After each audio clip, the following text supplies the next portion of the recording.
रणांगणावरती पांडवाचं आणि कौरवाचं युद्ध चालू झालं। आता सत्ता सांगतो देवाची, मला अभंगातून दुसरीकडे जायचं नाही।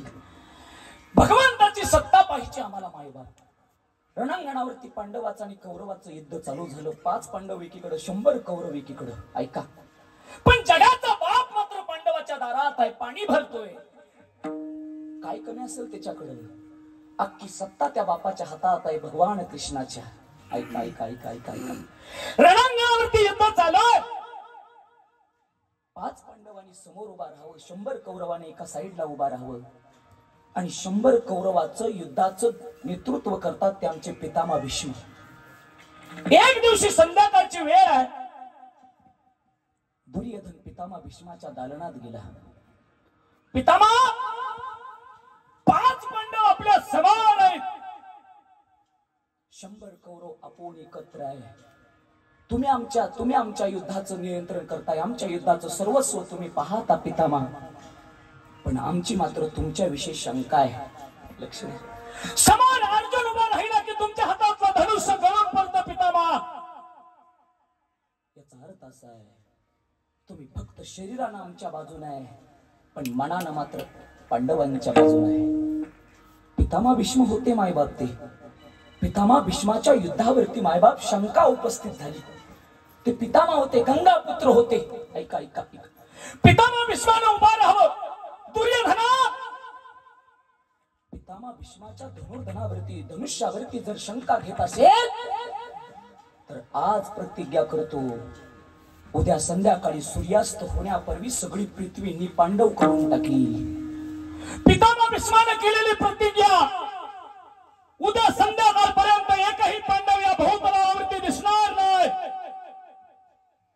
काही साध्या माणसाची प्रतिज्ञा आहे का दादा? गुटखा खाणाऱ्याची, विमाल खाणाऱ्याची प्रतिज्ञा आहे ती? लक्ष द्या, कोणाची प्रतिज्ञा आहे? पितामह भीष्माची दादा।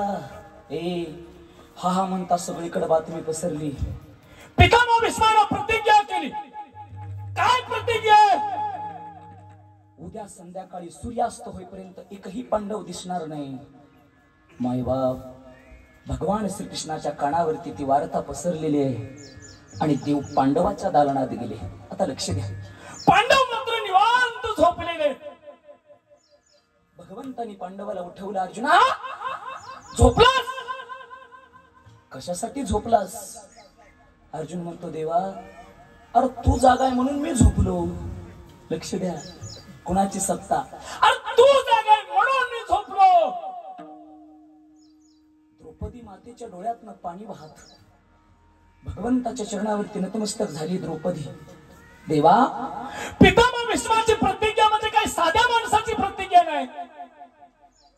उद्या संध्याकाळी माझ्या कपाळाचं कुंकू मात्र आता पुसावं लागणार आहे। एकही पांडव जिवंत राहणार नाही। देवा, माझ्यावरती दया कर। भगवान श्रीकृष्णाने द्रौपदीला बरोबर घेतलं। द्रौपदी, मी सांगतो तेवढं करायचं। आता लक्ष द्या, काय सांगितलं? काय सांगितलं? मी सांगतो तेवढंच करायचं। भगवान परमात्मा द्रौपदीला घेऊन पितामह भीष्माच्या दालनाच्या जवळ आले। द्रौपदी, मी दरवाजात राहतो उभा, तू मात्र पितामह भीष्माच्या जवळ जायचं। पायातलं पैंजण काढलं मायबाप। गेल्या गेल्या पितामह भीष्माच्या चरणावरती नतमस्तक हो द्रौपदी। हळूच पावलानं द्रौपदी पितामह भीष्माच्या जवळ गेली। भीष्म मात्र ध्यानस्थ बसले होते। मायबाप, डोक्यामध्ये एकच विचार होता की उद्या सकाळ झाली की युद्धाला उभा राहायचं, संध्याकाळपर्यंत पांडवाचा निस्ताना भोग करून टाकायचा, ही प्रतिज्ञा आहे।